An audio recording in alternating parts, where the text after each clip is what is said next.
नमस्कार साथियों, आप सबका पुनः स्वागत है श्रद्धा वेद पुराण में। तो आज हम लोग डिस्कस करेंगे श्रीमद् भगवद गीता अध्याय 7 श्लोक अर्थ 24।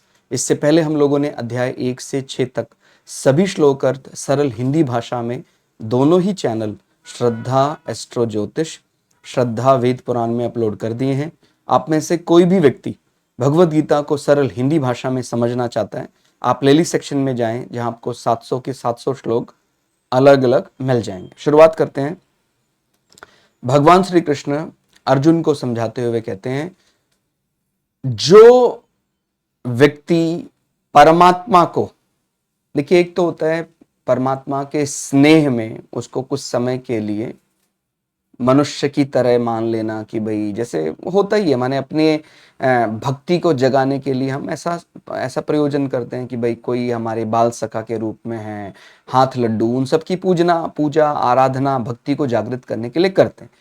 लेकिन हमें वहां रुकना नहीं है, हमें और आगे, माने एक बार वो संधान हो जाए तो उसके बाद हमें और ज्यादा आगे जुड़ना है। अगर हमने पूरी तरह से परमपिता परमात्मा को केवल मनुष्य रूप तक ही सीमित कर लिया, वो जो उसका वास्तविक ध्येय था कि हमारे मन में वो जो भक्ति का प्रादुर्भाव हो रहा है, भगवान के अलग अलग रूप मानकर हमने उनकी आराधना उपासना शुरुआत की थी। माने कोई, जैसे क्या होता है शुरुआत में निराकार को साधना बहुत मुश्किल होता है, तो कोई ना कोई रूप लेकर हम उनको, उनके बारे, उनकी परिचर्या और इस प्रकार मैंने ऐसे करते हैं।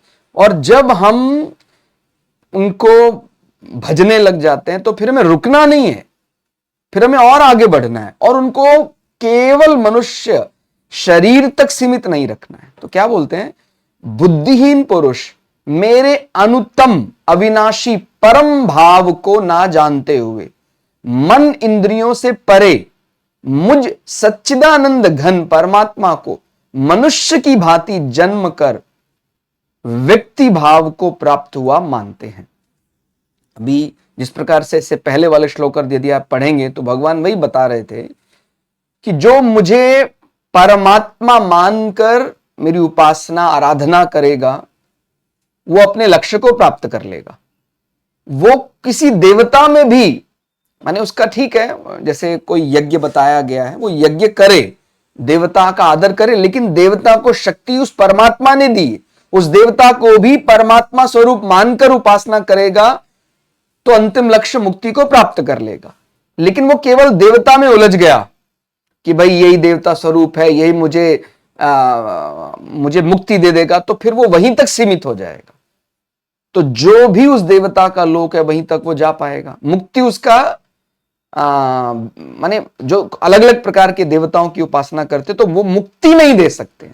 इसी प्रकार यहां समझना है, जैसे परमात्मा का वास्तविक स्वरूप है, धीरे धीरे शुरुआत हमने की, कोई बात नहीं भाई, जैसे आज मान लीजिए मैंने परमात्मा की शुरुआत की, किसी भी रूप में मैंने उनका ध्यान किया, उनकी मूर्ति बनाई, उनके बारे और आगे बढ़ा, फिर हमें यह समझना है उनको केवल मनुष्य की तरह ट्रीट नहीं करना है कि भाई ये तो जिस प्रकार हमारा एक मनुष्य का देह होता है उसी प्रकार उनका भी देह होगा और उनको भी उसी प्रकार से, माने फिर हम में और परमात्मा का जो वो अंतर है वो समझ कैसे पाएंगे। तो ये बात अपने को समझनी है कि धीरे धीरे शुरुआत हम कर सकते हैं कि उनके पास एक शरीर है लेकिन वो दिव्यता देते हुए और उनको परम, एक प्रकार से हम जैसे क्या बोलते हैं, भगवान श्री कृष्ण अपनी माया को अपने अधीन करके प्रकट होते हैं, ठीक हो गया। इसी प्रकार से समझना होगा।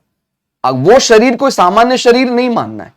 अगर हम एक सामान्य जन की तरह ही मानने लग जाएं, अब इसमें दो प्रकार का स्वभाव हो सकता है। एक व्यक्ति जो, देखिए, जो भक्ति की पराकाष्ठा है, वो जानता है सब कुछ, वो जानता है, वो उसको ज्ञान है हर चीज, लेकिन वो भाई भगवान के साथ एक प्रकार से खेल अपना मन जो लगाए हुए है, लेकिन वो वास्तविकता से भटकता नहीं है। वो बाल गोपाल के साथ खेलता है, उनके स्वरूप के उनका श्रृंगार करता है, लेकिन वो जानता है, भटकता नहीं है कभी भी।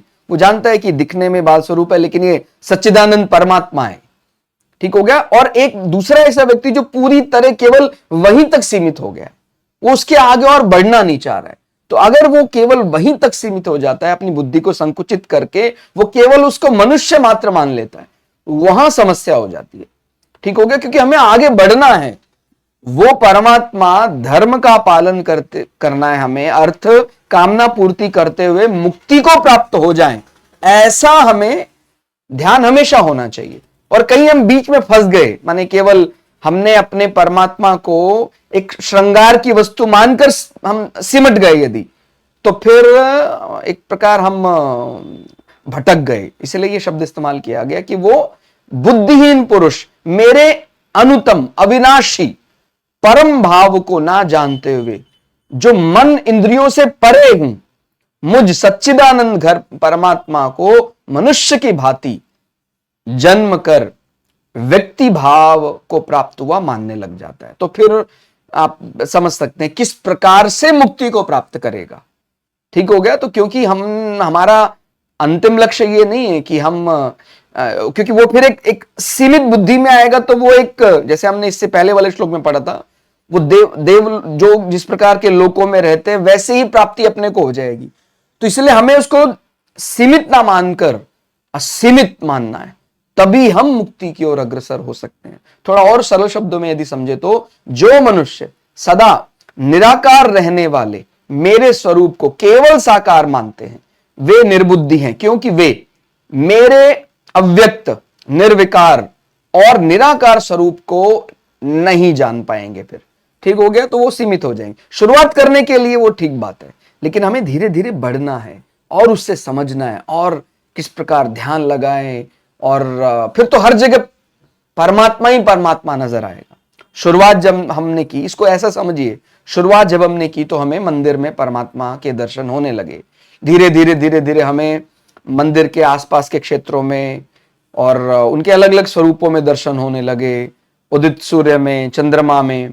और उसके बाद जब उस पर पारंगत हो गया, हमने अभ्यास कर लिया, तो हम हमारे अपने भवन में, हमारी श्वासों में, हमारे मन में, ध्यान में, हर जगह वही परमात्मा एक रूप में दिखाई देने लग गया। ठीक हो गया? तो उसको, उस अभ्यास को बढ़ाना चाहिए। शुरुआत करने तक तो ठीक था, लेकिन वो वहां पर रुकना नहीं है, नहीं तो कुछ वैसा ही हो जाएगा जैसे हम देवताओं को भजते हैं तो फिर एक दायरा सीमित कर लेते हैं, और परमपिता परमात्मा को भजते हैं तो असीमित हो जाते हैं।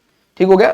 तो जो मनुष्य निर्बुद्धि है वो मुझे अपनी अल्प मेधा के कारण, माने उनका जो मेधा शक्ति है वो ज्यादा तीक्ष्ण नहीं होने के कारण, साधारण मनुष्य की तरह अव्यक्त से व्यक्त होने वाला, अर्थात जन्मने मरने वाला मानने लग जाते हैं। मेरा जो अविनाशी अव्यक्त भाव है और जो देश काल वस्तु व्यक्ति आदि में परिपूर्ण रहता हुआ, इन सबसे अतीत सदा एक रूप रहने वाला है। माने वो दिखता है कि भाई वो अलग अलग देश में व्यक्ति स्वरूप दिखाई देता है, वस्तुओं में दिखाई देता है, लेकिन वो अतीत है। ठीक हो गया? एक रूप रहने वाला, निर्मल और अशब्द, माने वो उस कहीं वो एक जगह पर हम उसको ऐसा नहीं मान सकते हैं कि भाई वो समाहित हो सकता है। वो तो अनंत है, वो हर जगह है। ठीक हो गया? और सदा जैसा है वैसा का वैसा ही है। ठीक हो गया? उसमें विकार हम कभी नहीं मान सकते परमात्मा का जो स्वरूप है। तो हमने परमात्मा के स्वरूप को ही अपने अलग साकार रूप में यदि माना है, तो वो गुण उसमें मानने चाहिए कि भाई वो भी निर्मल है, सदा एक रूप रहने वाला है। ठीक हो गया? ऐसे मेरे अविनाशी भाव को वे नहीं जानते, और मेरा अवतार लेने का जो तत्व है उसको वे नहीं जानते, इसलिए वे मुझे साधारण मनुष्य मानकर ही मेरी उपासना करते हैं। तो ये इससे पहले वाले श्लोक यदि आप पढ़ेंगे तो ये बात समझ में आ जाएगी।